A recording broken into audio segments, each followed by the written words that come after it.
geschmiddacht, palm olive hand soap or these. When you're talking about hand soap, well, that first of all, that would depend if you hold that sicha kashtia, that smearing is like drinking.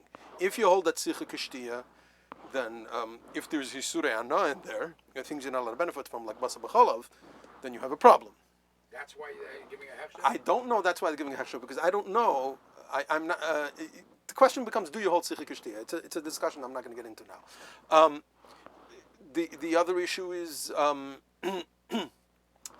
part of it is marketing, and part of it. Marketing, I mean, it's a gimmick that people think that it has if a company comes to me and tells me they want a hechsher, I don't care what it's on.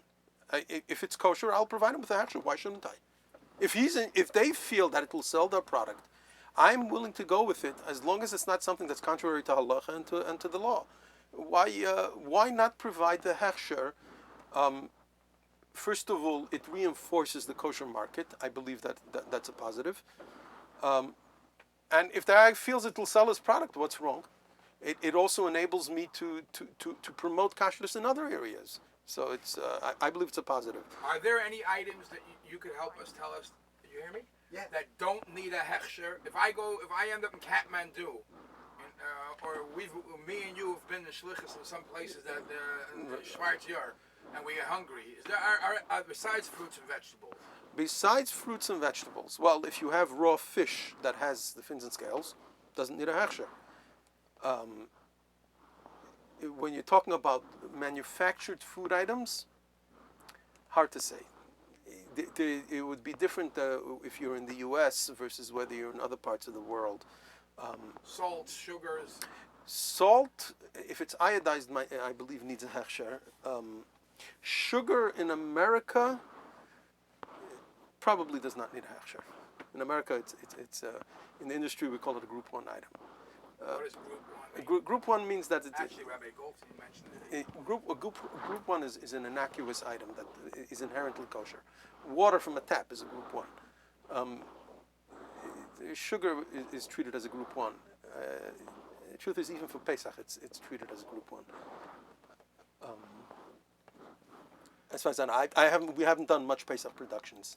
It's just the nature of the kashrus that I've dealt with is I haven't done much Pesach. I haven't had to deal with sugar for Pesach, although we certify sugar for Pesach. And yeah, it's. What would Pesach sugar be any different than the regular sugar? It's not. It's not different. It's the same process. It's year-round kosher Pesach. The way the process is, it's kosher Pesach. You have a concern with certain enzymes that might be used. You want to make sure that they're not chametz based. Enzymes in what? In the production of sugar. Sugar is not. Yeah, you boil up the sugar and then you crystallize it. But in modern production of sugar, you're using various enzymes, defoamers, all sorts of items that help break down the sugar in the boiling process. Even though it's bottled by Elef Alfi Alafim, they're using a minimal amount of it, and they clarify it out. They don't want it remaining in the sugar. So, at most it might be kidneys. It's made out of kidneys? These enzymes could be kidneys, but alpidin, it's a non-issue. I do want to ask you something. I know you give a hechsher on meat, so I want to ask you, it always bothers me, what's the difference between the kosher Pesach meat and non-kosher Pesach meat? It's the same behemoth.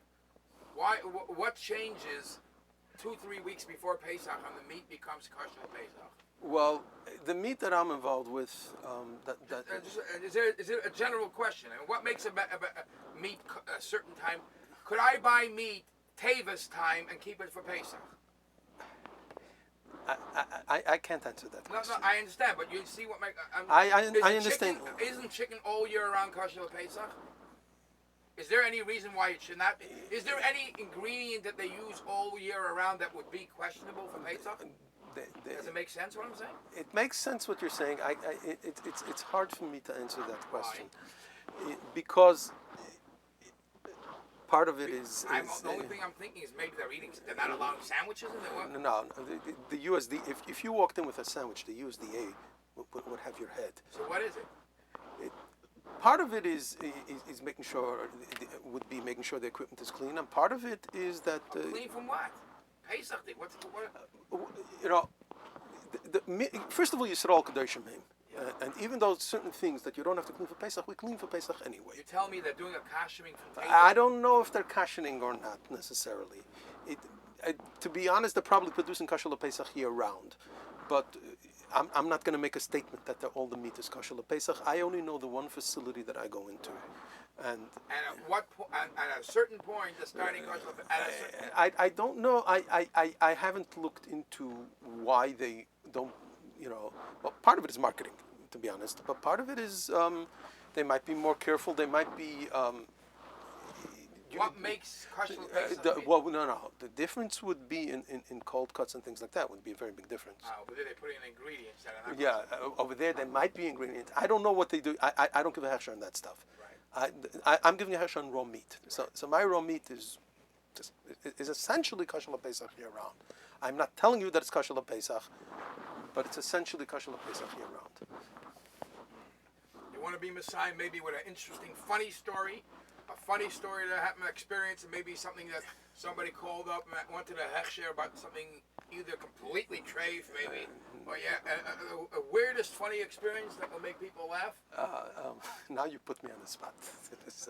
Or give a Messiah with a Dvar Torah, Messiah with a how to be Messiah.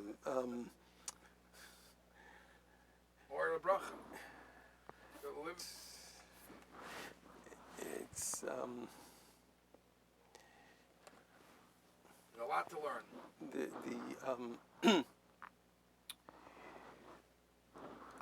I've always, what I found interesting is that many people think that the rabbi comes in to bless the food. You always had, the rabbi, another rabbi came to food. They're coming to bless the food. I remember when we were flying to Shlichus, and we flew from New Zealand. We had to stop in Auckland, right? And then we flew from Auckland to Sydney. We were in Shlichus Hasbachrim, and the stewardess came over to us so that we should bless the food before she said before she would put it in the oven, warm it up, and bring it to us. So so I remember there was this older couple on the plane. I think it was a couple. At any rate, the lady apparently was a row ahead of me or something, and the stewardess brings the food, and the lady, she says, would you bless the food? And the lady starts saying all sorts of brachas. And the stewardess is standing there very solemn and very respectful. and it's funny. It is funny, but when you think about it, it's not the rabbi blessing the food. It's the final consumer. When you take that food that's kosher and you eat it, you make a bracha on it. And we all know what says Chassidus, that the bracha means to draw down. Baruch Ata Hashem, you're drawing down the Eibishter himself. No revelations, the Eibishter himself. Ata, you. The Eibishter, the way it transcends any names. And then we take that food and we use the strength that we gain from that food, and we serve the Eibishter with it. Then kashrus has accomplished what it needs. Then all the kashrus agencies have accomplished what they need to. And the Eibishter should help that b'schus the mitzvah of kashrus, it's one of the Rebbe's 10 mitzvahim, we should be zeicha to the geula mitzvah shleima taken from Yad Mamash. Amen. Shekaya, thank you very much.